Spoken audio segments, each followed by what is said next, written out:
बिस्मिल्लाहिर्रहमानिर्रहीम। अस्सलाम वालेकुम नाज़रीन, इरफान हाशमी आपको शो में खुश आमदीद कहता हूँ। आज 29 मई है और दिन है इतवार का। व्यूअर्स, 3 खबरों पर तफसील से बात करेंगे। पहली खबर, आज एक मुबैना ऑडियो जारी की गई जिसमें मलिक रियाज मुबैना तौर पर आसिफ अली जरदारी को कह रहे हैं कि खान पैचअप के लिए मैसेज कर रहा है। इस ऑडियो की हकीकत क्या है और इसे किसने रिलीज किया और इसकी टाइमिंग और कितने अल्फाज रिलीज किए गए, इस पर हम तफसील से बात करेंगे। क्या ये ऑडियो सच्ची है या नहीं, कुछ हकाइक मैं आपके सामने रखूंगा जो पाकिस्तान के सियासी मंजरनामे से जुड़े हुए हैं। आज दूसरी खबर, खान साहब ने प्रेस कॉन्फ्रेंस की और पाकिस्तान की अदालतों से कुछ सवालात किए हैं, पाकिस्तान के इदारों से कुछ सवालात किए हैं।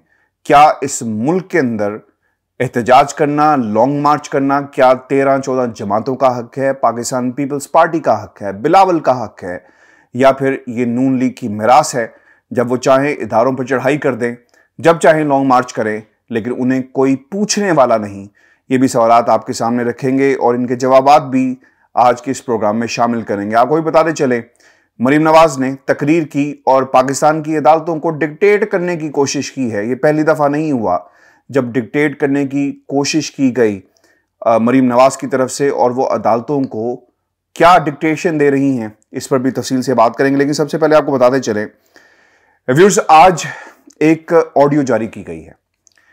इस ऑडियो में मलिक रियाज साहब एक पैगाम देते हैं आसिफ अली जरदारी साहब को, और वो ये कहते हैं कि खान मैसेजेस बहुत सारे कर रहा है और पैचअप की बात कर रहा है। मैंने आपसे पहले भी कहा था कुछ मैं बात करना चाहता हूं, और जिस पर आगे से जवाब आया जो मुबैना तौर पर दूसरी तरफ से कहा जा रहा है कि आसिफ अली जरदारी की आवाज़ है कि शायद अब बहुत देर हो गई और इट इज़ नॉट पॉसिबल। अच्छा, अब इसमें कहा क्या गया इस ऑडियो के अंदर, मैं एग्जैक्ट वर्ड्स आपके सामने रख देता हूं। आसिफ अली जरदारी साहब कहते हैं कि हेलो, इस पर मलिक रियाज कहते हैं कि अस्सलाम वालेकुम सर। साबिक सदर जवाब में कहते हैं कि वालेकुम अस्सलाम, खैरियत, यानी हैरानगी का इजहार किया कि तुमने फ़ोन क्यों किया। इसके बाद मलिक रियाज कहते हैं कि सर बस बताना था कि मैंने पहले भी आपको बताया था बातें आपसे करनी है, आपने कहा था कि बाद में करेंगे। आपको इन्फॉर्मेशन देनी थी कि खान की तरफ से मुझे बड़े मैसेजेस थे कि पैचअप करवा दें आपके साथ। आज तो इसने मुझे बहुत ही मैसेजेस किए। इसके जवाब में सदर कहते हैं कि अब इम्पॉसिबल है, और इसके जवाब में मलिक रियाज कहते हैं कि नहीं ठीक है, बस आपके सामने बात रख दूं। और इसके साथ ही आसिफ अली जरदारी साहब जो है वो खांसते हैं और फिर इस तरह ये गुफ्तगू ख़त्म हो जाती है। अब इसके साथ बहुत सारे सवालात जुड़े हुए हैं। पहली बात यह है कि क्या इस ऑडियो की हकीकत क्या ये वाकई एक ऐसी ऑडियो है जो मौजूद है, और क्या ये वाकई किसी खान साहब ने कोई मैसेजेस भेजे मलिक रियाज के ज़रिए आसिफ अली जरदारी को। व्यूअर्स, पाकिस्तान के अंदर मलिक रियाज साहब की जो हैसियत है वो एक ऐसे किरदार की है जो किसी भी हुकूमत के साथ बिल्कुल फिट हो जाते हैं। इनके ऊपर अरबों रुपए के मुकदमात बने। आसिफ अली जरदारी के साथ मिलकर इन्होंने बहुत सारे ऐसे प्रोजेक्ट्स जो थे वो बहरिया टाउन कराची के अंदर, और बहुत सारी सी ज़मीन भी थी जिसको हथाया, और करप्शन के ऐसे ऐसे काम किए। अगर आपको याद हो, कुछ अर्सा पहले कराची की एक इलाके के अंदर जहाँ पे बहरिया टाउन है, वहाँ के मकीनों की बिल्डिंग्स को आग लगाई गई। लोग वहाँ पर पहुँचते हैं और वो तकाजा करते हैं कि ज़मीन हमारी है। लाहौर के अंदर भी बिजनेस टाइकून, इस्लामाबाद के अंदर भी, यानी इस मुल्क के अंदर चाहे वो जनरल्स हों, चाहे रिटायर्ड आर्मी ऑफिसर्स हों, चाहे वो पाकिस्तान की शराफिया हो, चाहे सियासतदान हो, मलिक रियाज साहब का एक बुनियादी किरदार है इन तमाम लोगों के साथ। मलिक रियाज साहब का किरदार ये भी रहा कि मीडिया हाउसेस के अंदर इनकी एक बहुत ज़बरदस्त किस्म की से है। मुझे बहुत अच्छी तरह याद है जब मैं दुनिया टेलीविज़न में हेड ऑफ न्यूज़ प्लानिंग था, और वो लोग जिन्होंने हमारे साथ काम किया इस इंडस्ट्री के हर टेलीविज़न चैनल के अंदर मौजूद हैं, और ये बखूबी जानते हैं कि जब मलिक रियाज का बीपर करवाना होता टेलीविज़न के ऊपर तो किस किस्म की सिफारिशें होती और किस किस्म के अहकामात होते। सिफारिशें नहीं कहूँगा, अहकामात होते, डायरेक्ट ऑर्डर्स होते, और वो सीनियर मोस्ट जो लोग असाइनमेंट पे होते उन्हें कहा जाता कि आप जाएं और जाकर मलिक रियाज का, इरफान आपने खुद नंबर मिलाना है। मलिक रियाज साहब का ये किरदार हमेशा से रहा है, और बाज़ दफ़ा तो यहाँ तक कहा जाता कि आपको मालूम है कि इस इदारे के अंदर जो तनख्वाह है वो कहाँ से आती है, और फिर मलक रियाज साहब के लंबे लंबे चौड़े एड्स जो हैं बैरियर टाउन के, वो टेलीविजन चैनल्स पे चलते थे। ये मैं आपको इन मीडिया इंडस्ट्री की बात कर रहा हूँ। आपको बहुत अच्छी तरह याद होगा मुबश्शिर लकमान की और इनकी महर बुखारी की एक ऑडियो भी रिलीज हुई दुनिया टीवी के अंदर। अगर किसी को नहीं याद, अभी आप सर्च कर सकते हैं यूट्यूब पे। तो मलक रियाज साहब का किरदार हमेशा से यही रहा है, जोड़ तोड़ का। अगर किसी ने उन्हें दबाने की कोशिश की तो चंदे के नाम के ऊपर वो बहुत सारी डोनेशन दे देते हैं। तो मलक रियाज ने हमेशा ही पाकिस्तान की सियासत में किरदार अदा किया। अब मलक रियाज साहब जैसे करैक्टर, इससे पहले एक सेठ हाफिज साहब हुआ करते थे। अब मुझे नहीं मालूम कि वो कहाँ पे हैं, उनका क्या किरदार रहा। और पाकिस्तान के बड़े बड़े सियासतदान सेठ हाफिज के साथ जुड़े रहे। लाहौर में एक ज़माने में वो बैठा करते थे, मेरी एक दो दफ़ा उनसे मुलाकात भी हुई। ग्रीन फोर्ट सोसाइटी है लाहौर में, जिसके वो रूह रवान थे, उन्होंने वो बनाई। और इसी तरह का किरदार मलक रियाज साहब है। ये बातें आपको बताने का मकसद ये था कि आपको मालूम हो सके कि मलक रियाज का किरदार क्या है। सियासतदानों के साथ आप हों, पैसा होगा, उसे इस्तेमाल किया जाए, कब्जे किए जाएं, चीज़ों को लीगलाइज किया जाए। तो ऐसे किरदार हर दौर में आपको मिलेंगे। अब ये पैगाम जो मलक रियाज के जरिए भेजा गया, पहली बात तो अभी याद रखनी होगी कि खान साहब को ज़रूरत क्या महसूस हुई कि वो पैगाम भेजेंगे। और खान साहब का पिछले 1.5 बरस का बयानिया उठाकर देख लें, 2 बरस का बयानिया उठाकर देख लें, 3 बरस की जितनी भी तकरीरें थी, प्रेस कॉन्फ्रेंसेस थी, वो उठाकर देख लें। उसमें खान साहब ने हमेशा फ्रंट फुट पे खेला। हमने इसी प्लेटफॉर्म के ऊपर आपको सिंध महाज के हवाले से बहुत सारे प्रोग्राम्स किए कि खान का अगला महाज जो है, अगला जो पड़ाव होगा वो सिंध में होगा। और सिंध में एंटर होने जा रही है पाकिस्तान तहरीक इंसाफ। सिंध की गुर्बत को मिटाने का अज़म कर लिया पाकिस्तान तहरीक इंसाफ ने। जब आपके स्टेक्स इतने हाई हों तो क्या वाकई आप बैकडोर तरीकों से किसी से मदद मांगेंगे? बिल्कुल नहीं मांगेंगे। आप जब तनकीद करते हो आसिफ अली जरदारी के ऊपर, जब सिंध के ऊपर तनकीद करते हो, जब सिंध असम्बली की जब बात आती है, पाकिस्तान तहरीक इंसाफ पेश है, तो क्या ये इमरान खान को सूट करता है कि वो अपनी सियासत को दांव पर लगाकर मदद मांगे? और मदद आसिफ अली जरदारी क्या कर सकते हैं, ये भी बड़ा इंटरेस्टिंग है। जिन लोगों ने ये मैसेज और ये ऑडियो रिलीज की, इस पर मैं आऊँगा, लेकिन हमें ये समझने की ज़रूरत है कि आसिफ अली जरदारी के पास ऐसी कौन सी गिदड़ सिंगी है जो खान के लिए ज़रूरी थी और वो बार बार कह रहे थे कि जनाब पैचअप करवा दिया जाए। अब इंटरेस्टिंग बात यह है कि इस ऑडियो के अंदर जो एक कंट्रोवर्शियल पर्सनैलिटी है, वन हाइड पार्क बेचा गया हसन नवाज को लंदन के अंदर। ये प्रॉपर्टी जो है, और हसन नवाज की प्रॉपर्टी आप उठाकर अभी देख लें कि किस तरह ये मलक रियाज के पास आती है। अब ये स्टोरी क्या है, ये खैर इस पर हम तफसील से फिर कभी बात करेंगे। मैंने इसके ऊपर इससे पहले भी और जो है वो वीडियोस की हैं। लेकिन ये किरदार सियासतदानों के साथ जुड़े होते हैं।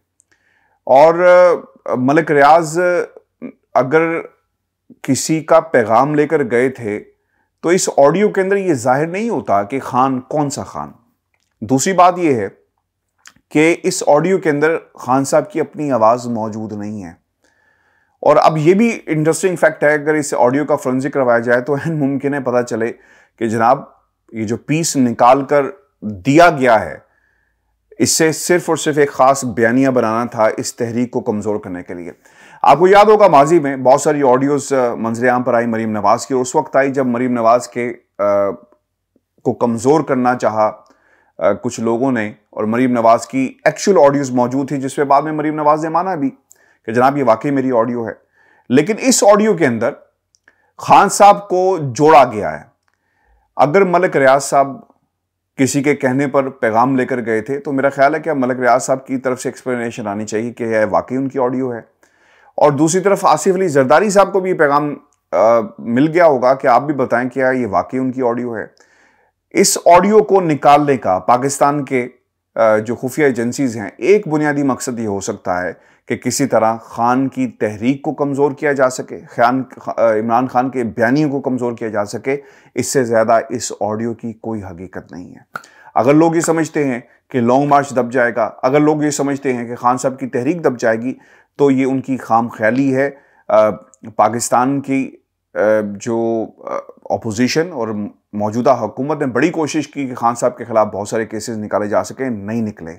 दूसरी तरफ अब इस किस्म के औछे हथकंडे इस्तेमाल किए जा रहे हैं। अगर मैं सिर्फ एक जुमले में कहूं कि इन ऑडियोज को रिकॉर्ड करने की सलाहियत किसके पास है, तो आप सबको मालूम होगा कि अगर आपने किसी की टेलीफोन कॉल को टेप करना हो तो पाकिस्तान के अंदर सिर्फ एक इदारा मौजूद है जो ये काम कर सकता है, नंबर 1। नंबर 2, ये भी अनमुमकिन है कि जिसने ये फ़ोन किया वो अपनी ऑडियो को खुद ही रिकॉर्ड करता है और उसके बाद मीडिया में इसे तकसीम कर दिया जाता है, क्योंकि मीडिया हाउसेस के अंदर मलक रियाज की जितनी इन्फ्लुएंस है इसे कोई चैलेंज नहीं कर सकता। ये भी याद रखिएगा कि मलक रियाज की ने इससे माजी में भी जिन लोगों को कैमरों के अंदर पैसे दिए उनकी वीडियोस भी मंजर आम पे आती रही, यानी ब्लैकमेलिंग का ये काम है। और वीडियोस आपके टीवी चैनल्स ने चलाई भी, और वो वीडियोस इस वक्त यूट्यूब पर भी पड़ी हुई हैं, लोग देख सकते हैं जाकर कि मलक रियाज का क्या किरदार रहा। तो कम से कम कोई अगर शख्स ये समझता है कि इस वीडियो से, ऑडियो से इमरान खान की पर्सनैलिटी को किसी किस्म का नुकसान पहुंचाने की कोशिश की जाएगी, तो मैं फिर दोबारा कह रहा हूँ ये उनकी खाम ख्याली है। जिस तरह आज मुस्लिम लीग नून की तरफ से एक खबर लगाई गई कि क्या ये पीडीएम जो इत्तेहाद है उसे कमज़ोर करने की कोशिश की गई। पहले तो बात यह है कि ये पीडीएम का इत्तेहाद नहीं है, याद रखिएगा, क्योंकि पाकिस्तान पीपल्स पार्टी पीडीएम के अंदर मौजूद नहीं है। या फिर मुझे बचाव की अपील है। और खान साहब क्यों अपील करेंगे आसिफ अली जरदारी से? आसिफ अली जरदारी साहब का किरदार और आसिफ अली जरदारी का कद जो है वो इमरान खान से बहुत छोटा है। आप सियासत कर सकते हैं, आप चोरी की सियासत कर सकते हैं, आप रात की तारीकी में वोट कैसे ज़ाया करने हैं ये सियासत कर सकते हैं, लेकिन लीडर बनकर आप सियासत नहीं कर सकते, क्योंकि ये जो काम है और ये सिर्फ और सिर्फ खान साहब को सूट करता है। क्योंकि इस मुल्क के अंदर पहली दफ़ा व्यूअर्स ऐसा हुआ है कि कोई लीडर हमें मिला है बहुत अरसे बाद, और इस लीडर की कारकर्दगी ये है कि ये आवाम के दिलों के अंदर मौजूद है, और कोई सियासतदान ऐसी हरकतों से और ऐसी ऑडियोज़ निकालकर खान के किरदार को मिलान नहीं कर सकता। व्यूअर्स, आपको भी बताते चलें कि आज खान साहब ने पाकिस्तान के इदारों से कुछ सवालात किए। अब वो ये बात करते हैं कि ये सिर्फ खान साहब की जमात और खान साहब की जिम्मेदारी नहीं है कि वो पाकिस्तान का ख्याल करें, वो पाकिस्तान के इदारों से सवाल कर रहे हैं। और सवाल उन्होंने क्या किए? पहली बात कि 6 दिन मुकम्मल होने के बाद ऐलान करूंगा कि दोबारा इस्लामाबाद कब आ रहा हूं। फिर वो ये कहते हैं कि अमरीकी आकाओं के खौफ से रूस से सस्ता तेल नहीं लिया गया। इस पर भी कौम जवाब चाहती है कि आप मुल्क के अंदर सब्सिडी देने की बात करते हैं और उस सब्सिडी को जो इमरान खान ने दी क्रिटिसाइज करते हैं। आप रूस से सस्ता तेल क्यों नहीं लेते? यकीनन अमेरिका नाराज़ होगा अगर आपने रूस की तरफ रुख किया। वो लोग जो रूस के दौरे को क्रिटिसाइज करते थे, जिन्होंने इजाज़त लेनी है कुछ ताकतवर हलकों से रूस की तरफ देखने के हवाले से, वो क्यों कर चाहेंगे कि पाकिस्तान के अंदर सस्ता तेल रूस से लिया जाए? इंडिया की मिसाल हमारे पास मौजूद है जहां पर सस्ता तेल लिया गया और एक महाज था अमेरिका का और दूसरी तरफ भारत का, लेकिन भारत जो है वो जीत गया और अमेरिका को घुटने टेकने पड़े। व्यूअर्स, आपको ये बताते चलें कि उन्होंने आज एक सवाल रखा सुप्रीम कोर्ट के सामने, और सवाल करेंगे कि क्या हमें एहतजाज का हक नहीं है? मुल्क जा रहा है तबाही की तरफ, ये इदारों की जिम्मेदारी है जो चुप करके देख रहे हैं। देखें, आप एक हद तक आप देख सकते हैं ना खामोशी के साथ, लेकिन अब पाकिस्तान के इदारों को सोचना पड़ेगा किस बात का इंतजार किया जा रहा है और क्यों सपोर्ट की जा रही है उन लोगों को। अगर आपने न्यूट्रल होना है तो आप मुकम्मल तौर पर न्यूट्रल हो जाएं, और अगर आप बाकायदा तौर पर इस इम्पोर्टेड हुकूमत को सपोर्ट करते हैं और कहते हैं कि फैसले मुश्किल करने पड़ेंगे क्योंकि हम आपको बड़ी मुश्किल से इक़्तिदार में लाए, तो ये किसी सूरत भी न्यूट्रल रहने की डेफिनेशन में नहीं आता। खान साहब इसी की तरफ इशारा कर रहे हैं। अब मुल्क के अंदर ये सिर्फ हक नून लीग का नहीं है कि वो एहतजाज करें, यह हक पाकिस्तान पीपल्स पार्टी के बिलावल भुट्टो जरदारी का नहीं है कि वो एहतजाज करें, यह हक फजलुर रहमान का नहीं है और मदरसे के बच्चों का नहीं है कि वो इस्लामाबाद की तरफ चढ़ाई करें और कोई पूछने वाला ना हो। उस वक्त पाकिस्तान के इदारों ने सपोर्ट किया और वो मुश्किल फैसले जो इस वक्त इस हुकूमत को एक आज़ाद और फ्री हैंड दिया गया कि वो फैसले करे, रास्ता रोके, रुकावटें लगाए, उस वक्त मना किया गया पाकिस्तान तहरीक इंसाफ को कि आपने इन लोगों को इस्लामाबाद की तरफ आए तो रोकना नहीं है, एक फ्री हैंड दिया गया। अगर कोई शख्स ये समझता है कि पाकिस्तान तहरीक इंसाफ ने फ्री हैंड दिया, उस वक्त भी लोग चाहते थे कि इसका रास्ता रोका जाए, लेकिन इदारों का प्रेशर था। आज इदारे सो चुके हैं और ये प्रेशर जो है, पाकिस्तान मुस्लिम लीग नून की हुकूमत हो, तहरीक इंसाफ की हुकूमत हो, एहतजाज हर पार्टी का हक है। आप किसी सूरत भी पाकिस्तान की किसी सियासी जमात को या किसी फर्द वाहिद को एहतजाज करने से नहीं रोक सकते। अब खान साहब पीर को यानी कल सुप्रीम कोर्ट जा रहे हैं और देखना भी यह होगा कि सुप्रीम कोर्ट क्या रूल्स ऑफ द गेम वज़ा करता है और हुकूमत के जो इकदाम उठाए जा रहे हैं कि इस्लामाबाद में एंटर नहीं होने दिया जाएगा। तकरीबन 20 के करीब खान साहब पर और उनके दोस्तों जो मिनिस्टर्स हैं उनके ऊपर मुकदमा दर्ज कर लिए गए और फिर अब वज़ीर आला KP पर भी इक़दाम कत्ल का मुकदमा दर्ज करने के हवाले से सोचा जा रहा है। तो ये तमाम हथकंडे एक हद तक काबिल कबूल होंगे। पाकिस्तान के इदारों को भी इंटरवीन करना पड़ेगा और पाकिस्तान की आला अदलिया को भी इंटरवीन करना पड़ेगा और फैसला देना पड़ेगा कि एहतजाज का हक किसी एक जमात का नहीं है, बल्कि जिस तरह आपने बाकी जमातों को ये हक दिया, पाकिस्तान तहरीक इंसाफ को भी ये हक दिया जाएगा। व्यूअर्स, इंटरेस्टिंग फैक्ट ये है कि ये सब कुछ हो रहा था तो पहले मैंने मरीम नवाज को ट्विटर रानी कहा करता था, तो ये जो मरीम नवाज ट्विटर रानी से अब जो है वो लीडर बनने की कोशिशें कर रही हैं और लीडर बन चुकी हैं अपने तौर पर। वो क्या कहती हैं? वो ये कहती हैं कि नंबर बदल गया इसलिए लॉन्ग मार्च नाकाम होने पर इमरान सुप्रीम कोर्ट को आवाज़ दे रहा है। देखें, मसला ये है कि उनका ये कहना कि नंबर बदल गया, इसका मतलब ये हुआ कि वो इदारे जो इमरान खान को बकौल इनके सपोर्ट कर रहे थे, आज उन्हें नहीं कर रहे, किसी और को सपोर्ट कर रहे हैं। और जिस ढिठाई के साथ ये पाकिस्तान के इदारों को क्रिटिसाइज करती रही, मैं आज पाकिस्तान के इदारों से ये सवाल भी करूंगा कि आपने श्री मिजारी की बेटी ईमान मिजारी के ऊपर मुकदमा भी दर्ज करवा दिया चूंकि इदारों के खिलाफ बात की गई थी। मरीम नवाज ने हर्जा सराई की, पाकिस्तान के इदारों को बुरा भला कहा। नवाज शरीफ ने इदारों को बुरा भला कहा, आर्मी चीफ को बुरा भला कहा, ISI चीफ को बुरा भला कहा। क्यों खामोश रहे? क्यों मुकदमात दर्ज नहीं किए गए? आपका जोर सिर्फ उन लोगों पर चलता है जो आपको नापसंद हो, जिनसे आपके फायदे वाबस्ता हो, आप उन्हें कुछ नहीं कह सकते। आज मरीम नवाज ने ये जो बात कही कि एक शख्स सुप्रीम कोर्ट को आवाज़ दे रहा है, डिक्टेशन के मुतरादिफ है। इदारों को इसका नोटिस लेना चाहिए, पाकिस्तान की आला अदलिया को नोटिस लेना चाहिए। अगर नहीं लिया तो यकीनन आम आदमी जो सड़क पे खड़ा है वो ज़रूर ये सोचेगा कि गरीब के लिए कानून कुछ और है और अमीर के लिए कानून कुछ और है। पाकिस्तान की अदालतों ने जिस हद तक, यानी पाकिस्तान ख़ुसूसन पंजाब की अदालतों ने जिस हद तक शरीफ ख़ानदान को रिलीफ दिया है, इतना रिलीफ पाकिस्तान की किसी हुकूमत को नहीं मिला, याद रखिएगा। और ये भी बहुत इंटरेस्टिंग फैक्ट है, पाकिस्तान पीपल्स पार्टी भी इससे पहले कह चुकी है कि हमें रिलीफ नहीं मिलता।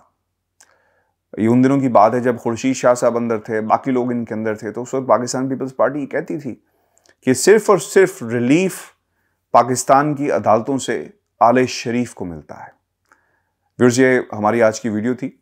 आप रेकमेंड जरूर भेजिएगा, चैनल को सब्सक्राइब करना मत भूलिए। इजाज़त दीजिए, अल्लाह ने के बाद।